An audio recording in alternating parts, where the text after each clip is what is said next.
Houthi fighters launching more attacks on ships sailing through the Red Sea off the coast of Yemen. The Iran-backed rebels say they damaged a pair of commercial ships with a barrage of missile fire on Tuesday. This comes as U.S. Secretary of State Antony Blinken continues his Middle East tour with a stop in Jerusalem today. 4 months since Hamas's deadly assault on Israel sparked the current war. Robert Sherman is live in Tel Aviv with the latest.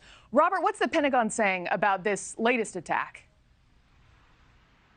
I mean, the big thing and the big takeaway here, Markie, is that you're really just not seeing these groups backing down or moving away from this conflict and this tension that you're seeing in the region here. With just in the last 24 hours, Central Command confirmed to NewsNation that we've seen 6 missiles fired at a pair of commercial ships going through the Red Sea. No significant damage to any of those ships. They're seaworthy and continuing on. But I mean, it just goes to show how treacherous those waters are there and how much danger there still is being imposed by the Houthis in Yemen. The Iran-backed group saying that they will continue to carry out these attacks as long as the war in Gaza continues on, as the U.S. leaves the door open for the possibility of more military action in the region, not just in Yemen, but Iraq and Syria, after we saw those strikes carried out back on Friday as well. Still, a lot of these Iran-backed militias not going quietly here. The Pentagon says that U.S. service members have still come under fire multiple times since that last round of strikes back on Friday.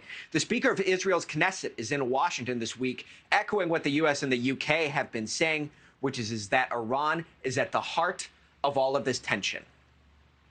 The forces of evil and darkness represented by the Ayatollah regime in Iran, the head of the snake. Hamas, Palestinian Islamic Jihad, Hezbollah, the Houthis, and the Shiite militias are merely its proxies. Iran hitting back, putting the blame on the U.S. and slamming America for violating Iraq and Syria's sovereignty. Secretary of State Antony Blinken continuing his tour of the Middle East today as he hopes to bring down the temperature in the region.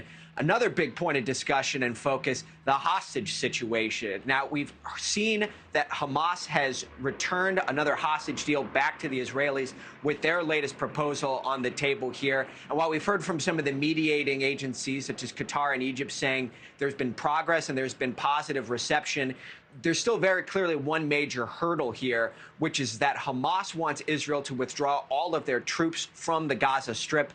Israel says they have no intention of doing that until Hamas is destroyed and their ability to govern is totally eradicated. Markie? All right, Robert Sherman live on the ground in Tel Aviv. Thanks so much. Thanks for watching, everybody. Go to joinnn.com to find NewsNation on your television provider. Also, don't forget to click that red subscribe button below to get more of NewsNation's fact-driven, unbiased coverage.